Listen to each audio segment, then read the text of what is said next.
So today, Rockstar added 4 new Telegram missions called Strange Tales from the West. I've played through all 4 of these already, and I'm just going to say it straight, these are kind of difficult missions for what they are. So first, I'll give you an overview of each of the 4 missions. I'll sprinkle in a few tips along the way, and then at the end of the video, I'll give you my thoughts on these Telegram missions as a whole. So first, we got 4 Telegram missions today, and they are labeled as Volume 1, which would imply that there's going to be a Volume 2 at least.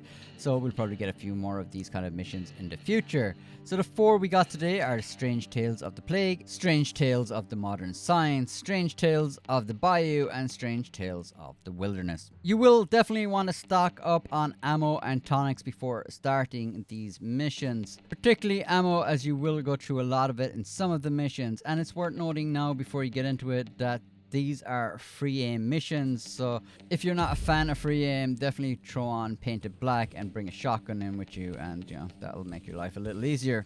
So when you start on standard mode, enemies will appear on the radar for you, but I think that these will be removed as you progress up the difficulty. The problem with that is this can be a little inconsistent. There is one mission in particular where some of them will show on the map and some of them won't show on the map, and that can get kind of frustrating. So definitely don't rely a huge amount on the mini-map in some of the missions.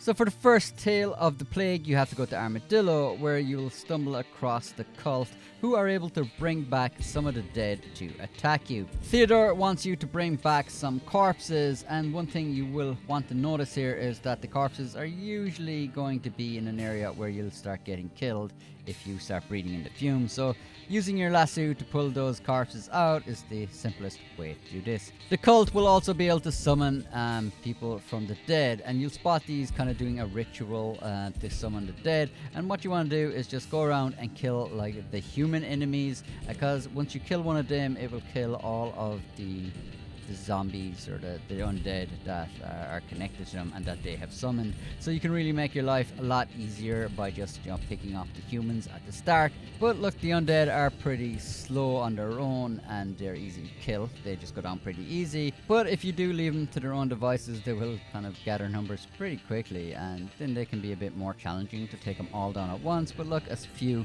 sticks of dynamite or some fire bombs, and yeah, you're good to go with them. But overall, this mission is fairly straightforward and you should be able to do it without much difficulty. The next mission, on the other hand, which is the Strange Tales of Modern Science, is going to be a lot more difficult as you get to go up against the robots from the Red Dead Redemption 2 story, and these are bullet sponges. I believe their head is the weakest point of it, and I have kitted out my cards so that it has winning streaks, so each consecutive shot on target should do more damage. But even with your cards kind of kitted out, these are still fairly rough to take down. There's going to be some of them as well that will have flaming arrows for some reason, and these guys they're almost one-shot kills. I mean, if you're riding around a horse, which I was a lot, they'll shoot your horse, you're going to go down, you're going to burn, and by the time you get up, you're dead. I've tried a few things here. I've tried milling them. It doesn't do much. You can't sneak attack them. The Maxim gun is pretty useful, but you'll possibly get taken out by a fire arrow while using it.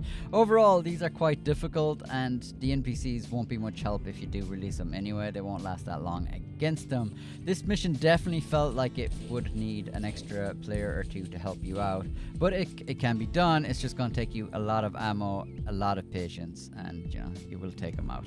The Strange Tales of the Bayou is thankfully a bit more straightforward, and basically you just go in looking for the swamp creature, which is basically just going to be a weird looking NPC. And although this mission is pretty straightforward, there are 2 little things that might frustrate you. One is some of the enemies, even on standard, won't appear on the map, most noticeably the alligators, so definitely watch your step with them. They definitely got me a few times.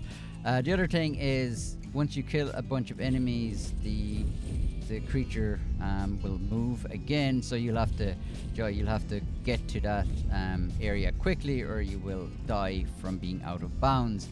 And this, in combination to some invisible alligators, can be a little frustrating if you are in the wrong place when you kill the last enemy. But having a shotgun, maybe some Painted Black, the enemies in general aren't too difficult. Just take your time and work through it.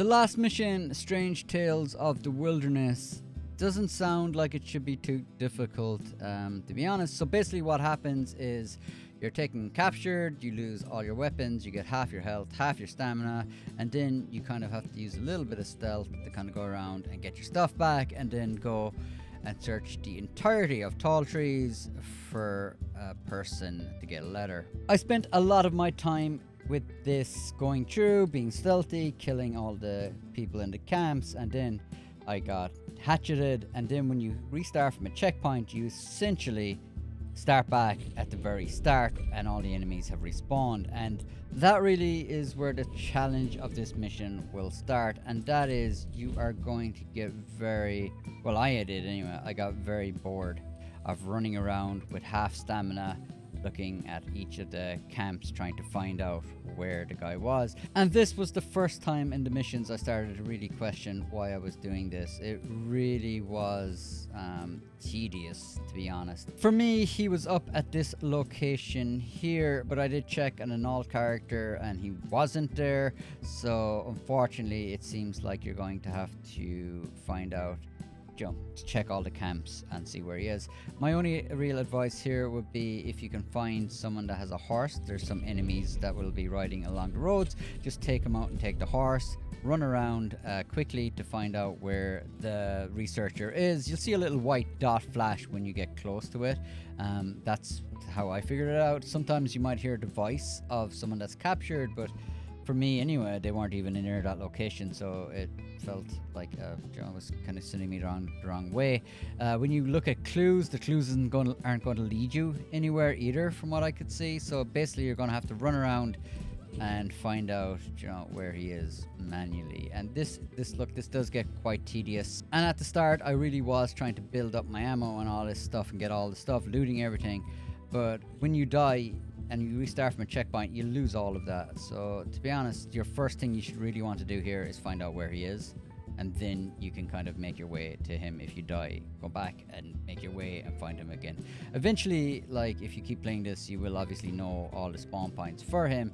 At the moment, I've only played it like twice, so I don't have all the spawn points. So that were the 4 things that they added. I'll give you the pros, what I think are the good things about it. I'll tell you what I think the bad things are about it, and where these could be improved for what they are. So first, let's look at the good things. Look, I don't think there is a lot of people working on this. It genuinely might be just one person that is kind of creating these games, and for whoever is doing that, like, it is, it is pretty creative for what they have. So they're using assets from the single player games, like the robots from Red Dead 1, or the dead from like the armadillo area, which I thought they were going to do. And yeah, it is kind of cool that they've kind of brought them in to create some unique stories. And I guess stories are a little loose here, but like, you get the idea. Like, there's a cool new mission that you can try. So if you have some friends and you're playing, it's like, here's a new kind of a few missions to challenge yourself with them. Currently, Telegram missions are paying triple gold, so it is going to be worth, trying these at least. You're going to get paid for them.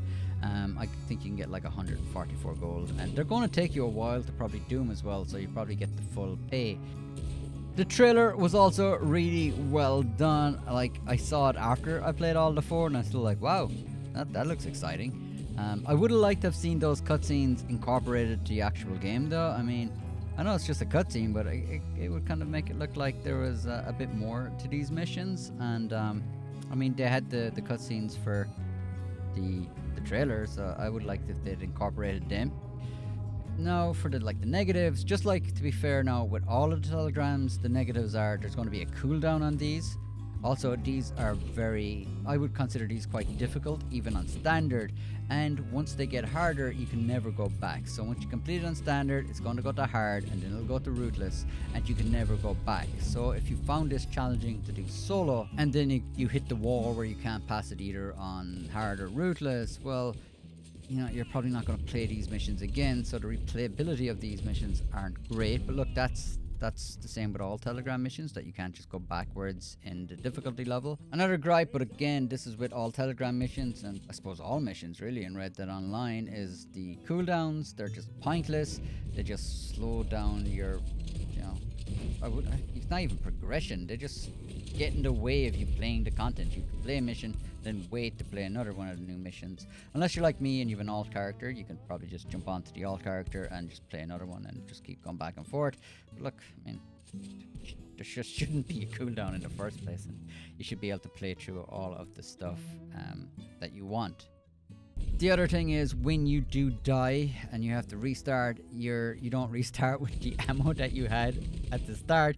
You restart with, you know, whatever, with minus the ammo you used in your first attempt, which is a bit silly.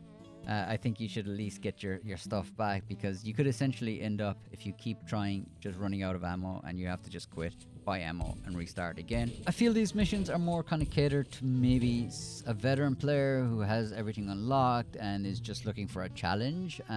This will give you a challenge. It'll, you know, make you kind of reevaluate like what cards you should use. For the most part, I can jump into missions with just the same old cards over and over again, but I did find myself, particularly in the robot mission, trying to figure out which cards will help me out and better support me with this. Obviously, if you have a team, you'll be able to better equip yourself with cards that can benefit the entire team. But again, look, I genuinely think these missions are quite difficult, and the rewards are just the same as if you were to do an easy Telegram mission, which is a bit silly to me. They did release a bunch of, or they did bring back a few of the Outlaw Pass items for this month, and you get them just logging in. I've covered all of the stuff that is available this month in the other video I put up, so I'll leave a link below in the description if you want to see that after this video. But there are a few of the Outlaw Pass items that you can get this month. Personally, I think if they tied them to these missions, it would have made a lot more sense. Because I did genuinely find myself asking, why am I doing this? Particularly with the Strange Tales of Modern Science, because you were just using a huge amount of ammo and you're going through explosive ammo just trying to take down some robots, which means you're going to have to replenish all that ammo after. So it was a big investment to get that mission down. And then Strange Tales of the Wilderness, you're just like running around like aimlessly, it feels like, because you can't even get a trail on the clues. And yeah, it's like, why am I doing this? If it's just for the experience, these two particular missions aren't overly exciting. I didn't find them overly fun to play, to be honest. That said, I was playing solo, and I do feel that these missions were kind of designed to be played with a group and a posse, and then it might have been a lot more fun, like with all of you kind of taking down the robots, or all of you searching the forest, and it would have been a lot faster. But I do like the way that you can play them solo, but maybe these aren't the best missions to play solo. I did find that I would have rathered if there was a bit more of an incentive or reward to play these, like as I said, like having some of the old Outlaw Pass items. I mean, some of the Halloween Pass 1 items would have fitted perfectly in here, that if you and your team can manage to beat this on Rootless, then you will unlock, at one of the items from the Halloween Pass 1. Then it would have been really cool. Either you're pushing through yourself to unlock it for yourself, or you're trying to team up with other people, and it would have been a lot more fun, I think.